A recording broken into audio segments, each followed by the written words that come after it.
Che siamo fermi a un comitatone che prevendeva l'ingresso e l'utilizzo del canale dei Petroli per arrivare a Porto Marghera, dopodiché cercheremo di capire, però a questo punto mi si perdoni, queste cose bisogna leggerle sulla Gazzetta Ufficiale e non sui giornali.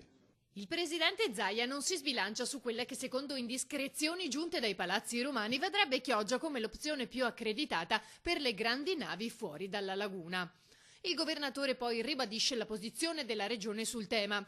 Confermiamo il nostro impegno in VTP, ha detto. Non a caso abbiamo voluto l'ingresso nella società delle compagnie croceristiche, pensando che il futuro sia la croceristica a Venezia e che le navi debbano entrare in laguna. Confermiamo, prosegue, l'impegno dell'ultimo comitatone, in cui è stato previsto che le navi entrino da Malamocco e poi percorrano il canale dei Petroli e il Vittorio Emanuele. Se il governo ha soluzioni alternative, il classico coniglio che esca dal cappello, le dica, ma al momento non si vedono conigli. Riguardo al fatto che non ci siano state più riunioni del comitatone, il presidente Zaia aggiunge: c'è fibrillazione e l'idea di una ripartizione di nuovi fondi. Penso quindi che l'idea sia di riconvocarlo.